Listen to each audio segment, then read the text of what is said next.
चलिए दोस्तों, स्वागत है आप सभी का हमारे इस यूट्यूब चैनल न्यूज़ के ट्यूशन पर।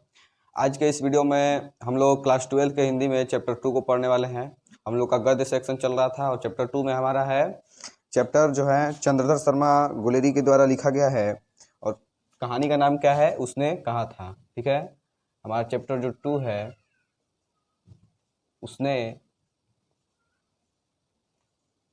कहा था। बहुत ज़्यादा मज़ेदार कहानी है और चलिए देखते हैं इसको किसने लिखा था। इसके राइटर जो थे वो है चंद्रधर शर्मा गुलेरी जी। ठीक है, राइटर का नाम पूछता है तो आप लोग क्या बताइएगा जी? चंद्रधर शर्मा गुलेरी। ठीक है, और यह भी क्या है? तो यह भी एक गद्य है। तो यह जो है पूछेगा कि कहानी की कौन सी विधा है, उसने कहा था पाठ की कौन सी विधा है पूछेगा। तो आप लोग क्या बताइएगा जी? कहानी। और चैप्टर 1 जो बातचीत था वो क्या था? पाठ की कौन सी विधा थी? चैप्टर 1 बातचीत। तो वो जो था हमारा निबंध था। और ये क्या है? एक कहानी है, बहुत ही मज़ेदार कहानी है। लहना सिंह का कहानी है। ठीक है, एक फौजी है, उसका नाम क्या है? लहना सिंह। अभी हम बता दे रहे हैं शॉर्टकट में, फिर हम लोग कहानी में डिटेल में इसके बारे में पढ़ेंगे बहुत अच्छे से। लहना सिंह का कहानी है जो बहुत ज़्यादा एकदम मज़ेदार कहानी है। अच्छा, तो ये जो चंद्रधर शर्मा गुलेरी जी हैं ये किस युग के थे, ये क्वेश्चन पूछता है। ठीक है, तो यह जो है द्विवेदी युग के एक महत्वपूर्ण कवि थे। ठीक है, द्विवेदी युग इनका युग पूछेगा। जैसे जो बातचीत में बालकृष्ण भट्ट थे उनका युग कौन सा था? तो उनका जो था भारतेंदु युग था। और इनका कौन सा युग है जी? द्विवेदी युग है। अब चलिए हम लोग इनके जन्म मरण के बारे में पढ़ लेते हैं। कवि का जन्म मृत्यु ये सब क्वेश्चन आते रहता है। तो देखिए इनका जन्म कब हुआ था, फिर हम लोग देखेंगे कि इनका मृत्यु कब हुआ। ठीक है, उसके बाद में इनके हम लोग को पिता का नाम जानना है। और इनका जो कहानी है इसमें माता जी का नाम नहीं दिया हुआ है, केवल पिताजी का नाम दिया हुआ है, यही हम लोग देखेंगे। ठीक है, तो देखिए इनका जो जन्म हुआ था 7 जुलाई 1883 ईस्वी को हुआ था। ठीक है, 7 जुलाई 1883 ईस्वी को किसका जन्म हुआ था जी? चंद्रधर शर्मा गुलेरी जी का। और कहाँ पर हुआ था? तो याद रखिएगा जयपुर राजस्थान में। जयपुर जो कि राजस्थान में है। ठीक है, इनका जन्म स्थान भी देख लिया हम लोग। अब चलिए देखते हैं कि इनका मृत्यु कहाँ पे हुआ था। तो इनका जो मृत्यु हुआ था 12 सितंबर 1922 ईस्वी को इनका मृत्यु हो गया था। इनके पिता का नाम हम लोग देखते हैं कि इनके पिता का नाम जो था वो पंडित शिवराम था। पंडित शिवराम। ठीक है, तो ज़्यादातर हमारा एग्जाम में, बोर्ड एग्जाम में ऑब्जेक्टिव में क्वेश्चन पूछता है जन्म मृत्यु से। ठीक है, और किस युग के थे ये भी पूछ सकता है। द्विवेदी युग का आप लोग बता दीजिएगा, राइटर का नाम बता दीजिएगा। ठीक है, अब जो है देखते हैं इनका मूल निवास कहाँ पर था। ठीक है, मूल निवास भी देख लेते हैं। जो इम्पोर्टेंट पॉइंट है केवल वही हम बताएंगे, उसके बाद में डायरेक्ट कहानी को स्टार्ट करेंगे, ज़्यादा टाइम नहीं खींचेंगे। ठीक है, तो इनका जो मूल निवास था वो गुलेर में था, जो कांगड़ा जिला में वो उपस्थित है। इनका मूल निवास कहाँ है? गुलेर। यह एक गांव का नाम है। ठीक है, यह क्या है? गांव का नाम है। और यह किस जिला में पड़ता है? तो गुलेर जो है कांगड़ा जिला में पड़ता है। याद रखिएगा किस जिला में? कांगड़ा। ये क्या है? डिस्ट्रिक्ट है, मतलब जिला है। तो इनका मूल निवास देख लिया आप लोग कि गुलेर गांव जो है और कांगड़ा जिला है। और आगे जो है इनका कुल कितना कहानी है, पहले भाषा ज्ञान देख लेते हैं। इनको किस किस भाषाओं का अच्छे से ज्ञान था। तो इनका भाषा ज्ञान में देखते हैं कौन कौन सा है। तो इनका जो भाषा है वो हिंदी भी जानते थे, ये बहुत अच्छे से हिंदी भी जानते थे, संस्कृत भी जानते थे और अंग्रेजी भी जानते थे। तो यही भाषा ज्ञान है इनका, लिख लीजिएगा हिंदी, संस्कृत। संस्कृत को भी ये बहुत अच्छे से जानते थे। ठीक है, और क्योंकि ये पंडित भी थे, आप लोग देख सकते हैं। और इनका जो है अंग्रेजी भाषा में भी बहुत अच्छा जानकारी था, अंग्रेजी भी लिख लीजिएगा। तो इतना तक आपको एकदम अच्छे से क्लियर हो गया होगा। और यह जो है इनका 3 कहानी बहुत ज़्यादा इंपॉर्टेंट है, पूछता है एग्जाम में कुल कितनी कहानियाँ थी। ठीक है, कुल कहानी जो है ये उसने कहा था को लेकर। ठीक है, और भी 2 कहानी है जो कि बहुत ज़्यादा इंपॉर्टेंट है। 3 कहानी थी टोटल, उस तीनों का नाम भी बोलेंगे तो आप लोग को लिखवा देते हैं। देखिए सबसे पहला है इनका सुखमय जीवन। चलिए तीनों का नाम भी हम लोग देख लेते हैं कौन कौन सा है, इसके बाद में हम लोग कहानी को स्टार्ट करेंगे। पहला जो था सुखमय जीवन था। इनका पहला कहानी कौन सा है जी? सुखमय जीवन। और ये कब इस कहानी को लिखे थे ये भी देख लीजिए। तो ये 1911 में इस कहानी को लिखे थे। दूसरा जो है हमारा कहानी है जो बुद्धू का कांटा है। बुद्धू का कांटा, यह भी इसी साल में लिखे थे, मंथ अलग अलग हो सकता है, ठीक है। बुद्धू का कांटा, ठीक है, ये भी 1911 में ही लिखे थे। अब जो है तीसरा है हमारा यही उसने कहा था, ठीक है, उसने कहा था, ठीक है। और इसका भी देख लीजिए, ये जो है 1915 में लिखे थे। इस कहानी को कब लिखे थे? 1915 में। याद रखिएगा, जो उसने कहा था, ये कहानी कब लिखा गया है जी? 1915 में। चलिए, तो इनके ये लेखक के बारे में जितना भी हम लोग को इंपॉर्टेंट बातें को पढ़ना चाहो वो सब कुछ हमने देख लिया बहुत अच्छे से। अब हम लोग कहानी को स्टार्ट करते हैं। तब तक से आप लोग इसका स्क्रीनशॉट ले सकते हैं एकदम अच्छे से, ठीक है। स्क्रीनशॉट ले लिए होंगे, इसको मिटा देते हैं। कहानी को पढ़ाएंगे तो बोर्ड पर केवल वही बातें लिखी जाएंगी जो कि बहुत ज़्यादा इंपॉर्टेंट होगा और जो एग्जाम में हमारा आने वाला होगा, ठीक है। ऑब्जेक्टिव हो या सब्जेक्टिव हो, बोर्ड पे केवल वही बातें को लिखी जाएगी जो कि हमारे एग्जाम में एकदम 100% लड़ने वाला होगा। तो चलिए हम लोग कहानी को शुरू करते हैं।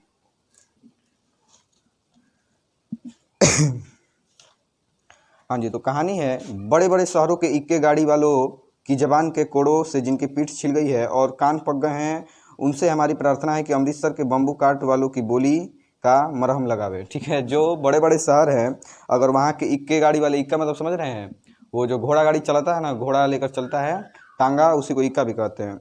तो वही बोल रहा है कि अगर वहाँ लोगों को बैठने में प्रॉब्लम है तो आप लोग कहाँ पर जाइए जी? अमृतसर में जाइए, वहाँ के बम्बू काट वालों की बोली का मरहम लगाइए। वहाँ का मतलब बोली बहुत अजीब टाइप में है। कहाँ पे? अमृतसर में, ठीक है। कहानी कहाँ की हो रही है जी? बात को याद रखिएगा, अमृतसर का कहानी चल रही है, अमृतसर, ठीक है। अमृतसर की ये सारी कहानी चलेगी। अब आगे क्या कहता है कहानी में? कहानी में हमें आगे कह रहा है कि जब बड़े बड़े शहरों की चौड़ी सड़कों पर घोड़े की पीठ को चाबुक से ढूंढते हुए इक्के वाले कभी कभी घोड़े की नानी से अपना निकट संबंध स्थित करते हैं, कभी राह चलते पैदलों की आंखें के न होने का तरस खाते हैं, कभी निराशा और क्षोभ के अवतार बने नाक की सीध चले जाते हैं, तब अमृतसर में उनकी बिरादरी वाले तंग चक्करदार गालियों में हर एक लट्ठी वाले के लिए ठहर कर सब्र का समुद्र उमड़ाकर बचो खालसी जी, हटो भाई जी, ठहरना भाई, आने दो लाला जी, हटो बाछा करते हुए सफ़ेद फेटो खच्चरों और बतकों गने और खोमचे और भारे वालों के जंगल में राह खेते हैं। तो बात क्या कर रहा है जी कि अगर अमृतसर के रोड में, ठीक है, मान लीजिए अमृतसर जो है वहाँ पे बहुत अच्छी सड़कें हैं और वहाँ पे अगर घोड़े चलते हैं तो जो घोड़ा वाला होता है, चाहे कोई भी टांगा वाला है, वो सब कैसे लोगों को हटाता है? मान लीजिए सामने अगर गाड़ी चल रही है, बीच में कोई आदमी आ गया तो कैसे हटाते हैं जी? तो वहाँ का यही भाषा है, क्या है कि बचो खालसी जी, मतलब बचिए खालसी जी, हट जाइए वहाँ से, हटो भाई जी, ठहरना भाई, रुको भाई मतलब कहते हैं, ठीक है, आने दो लाला जी, हटो बाछा, ऐसे करके वहाँ पे लोग क्या करते हैं, आगे से सामने से आदमियों को हटाते हैं। और हम लोग क्या करते हैं आजकल, गाड़ी में हॉर्न बजा देते हैं, लोग हट जाते हैं। अब आगे है कि क्या मजाल है कि जी और साहब बिना सुने किसी को हटना पड़े, मतलब कि वहाँ पे जी और क्या साहब जी, ये दो बात बहुत ज़्यादा कॉमन है और यह सुनकर लोग तुरंत वहाँ से क्या हो जाते हैं जी? हट जाते हैं। कह रहा है कि यदि कोई बुढ़िया बार बार चेतावनी देने पर भी लीक से नहीं हटती तो उनकी वचनावली के ये नमूने हैं। मान लीजिए अगर कोई बुढ़िया औरत है, ठीक है, उसको तो कान से जल्दी सुनाई नहीं देता है, तो उन लोगों के लिए वहाँ पे कुछ अलग भाषा का यूज करते हैं। वो क्या है कि हट जा जीड़े जोगिए, हट जा कर्मा वालिए, हट जा पुत्ता प्यारिए, बच जा लंबी वालिए। मतलब ये जो है वहाँ पे अगर बूढ़ औरत जो है वो आवाज़ को सुनकर हटी नहीं तो ये बात बोलते हैं क्या? हट जा जीड़े जोगिए, हट जा कर्मा वालिए, हट जा पूता प्यारिए, बच जा लंबी वालिए। मतलब कि और भी ज़्यादा दिन जीना है, बच्चों के लिए प्यारी है, तो क्या हो जा, सामने से हट जा, नहीं तो क्या होगा, वो कुचल देगा। अब आगे कह रहा है कि समष्टि में इसका अर्थ है कि तू जीने योग्य है। देखिए उसका अर्थ भी बताया है, बहुत अच्छे से आप लोग सुन लीजिएगा। देखिए इस पूरे वर्ड का अर्थ क्या हुआ। इसका अर्थ है सेंटेंस का कि तू जीने योग्य है, तू भाग्यों वाली है, पुत्रों की क्या है, प्यारी है, और लंबी उम्र तेरे सामने है, तू क्यों मेरे पहियों के नीचे आना चाहती है? कहे ना, यही इसका अर्थ है कि मतलब मेरे पहिए के नीचे से आने से हट जाओ, तुम बहुत लंबी उम्र वाली हो, अपने पुत्रों की प्यारी हो और भाग्य वाली हो, ठीक है, इसलिए मेरे सामने से हट जाओ, नहीं तो पहियों के नीचे आ जाओगी। अब कह रहा है कि ऐसे बम्बू काट वालों के बीच में होकर एक लड़का और लड़की चौक की एक दुकान पर आ मिले। ठीक है, ऐसे बम्बू काट वालों के बीच में ही, ठीक है, एक जो लड़का है और एक लड़की है। याद रखिएगा, ये दोनों कहाँ पर मिले हैं? एक दुकान पर मिले हैं, चौक के एक दुकान पर। और कह रहा है कि उसके बालों और इसके ढीले सूथने से जान पड़ता है कि दोनों क्या है जी? सिख है। याद रखिएगा, दोनों लड़का लड़की क्या जाने पड़ते हैं? दोनों सिख जाने पड़ते हैं। और कहाँ पर दोनों आकर मिलते हैं जी? दोनों आकर एक दुकान पर मिलते हैं, चौक के एक दुकान पर। ठीक है, चौक के एक दुकान पर वो दोनों आकर मिलते हैं। दोनों क्या है? सिख है। आगे कह रहा है, हर एक पॉइंट, हर एक बात को एकदम याद रखिएगा, जो भी मेन पॉइंट्स होगा वो हम बोर्ड पर लिखते जाएंगे। अब कह रहा है कि वह अपने मामा के केस धोने के लिए दही लेने आया था और यह रसोई के लिए बढ़िया। मतलब जो लड़का था, यहाँ पे बात समझिएगा, लड़का जो है किस लिए आया था? अपने मामा के केस धोने के लिए दही लेने आया था। लड़का किसके लिए आया था जी? जो लड़का है वो मामा के लिए आया था, केस धोने के लिए दही। ठीक है, और जो लड़की है वो क्या लेने आई थी दुकान पर? तो वो दुकान पर आई थी लेने के लिए रसोई के लिए बढ़िया लेने आई थी। ठीक है, याद रखिएगा। अब कह रहा है कि दुकानदार एक परदेसी से गूथ रहा था, मतलब बातचीत कर रहा था एक परदेसी से, जो शेर भर गीले पापड़ों की गड्डी को गिने बिना हटता न था। बहुत सारे गड्डी को गिन रहा था, पापड़ की गड्डी था। ठीक है, अब कह रहा है कि तेरे घर कहाँ है? मगरे में। और तेरे, मतलब कि जो लड़का है, लड़का पूछता है कि तेरा घर कहाँ है? लड़की क्या बताती है जी? मगरे में। याद रखिएगा, लड़की क्या बताती है? इसका घर कहाँ पे है? मगरे में। मगरे में। ये कहानी बहुत अजीब टाइप में है। आप लोग अगर आप खुद से पढ़िएगा तो एक बार में अच्छे से समझ में नहीं आएगा, इसलिए आप लोग पूरे सेशन को एंड तक आराम से देखते रहिएगा, बहुत अच्छे से पूरा कहानी आपको समझ में आ जाएगा।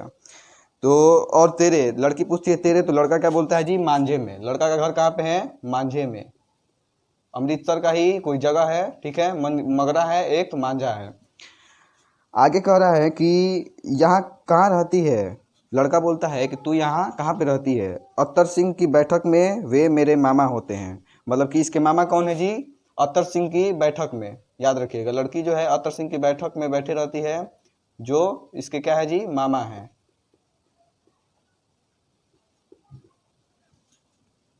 मैं भी मामा के यहाँ हूँ। देखिए, लड़का तो पहले ही से बताया गया है कहानी में कि ये मामा के यहाँ आया था, मामा के लिए सामान लेने भी आया हुआ है, और यह भी अपने मामा के ही आया है। और उनका जो घर है वो कहाँ पे है? गुरु बाजार में है। इसके मामा का घर जो कहाँ है? गुरु बाजार में। गुरु बाजार में।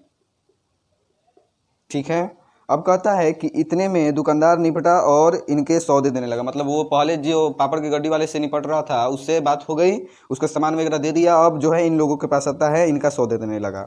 सौदा लेकर दोनों साथ साथ चले। कुछ दूर जाकर लड़के ने मुस्कुरा कर पूछा, मतलब ये दोनों अपना अपना सामान ले लिए, जो सामान खरीदने आए थे दुकान पर, और सामान जब लेकर आगे बढ़े तो लड़का जो है पूछता है कि तेरी कुरमाई हो गई? कुरमाई का मतलब जानते हैं? कुरमाई जो है, इससे 2 नंबर का आपका सब्जेक्टिव क्वेश्चन भी आता है। लड़का क्या पूछा है जी? लड़की से पूछा है कि तेरी कुरमाई हो गई, और कुरमाई का मतलब क्या होता है जी? सगाई होता है। ठीक है, जो लड़की है उसका सगाई हो गई कि नहीं हो गई, ये लड़का पूछता है। ठीक है, अब इस पर लड़की कुछ आंखें चढ़ाकर धत कहती है। धत मतलब हट। ठीक है, कहकर दौड़ गई और लड़का मुंह देखता रह गया। लड़का क्या कहे जी? वो उसका मुंह देखते रह गया, वो धत कहकर दौड़कर चली गई।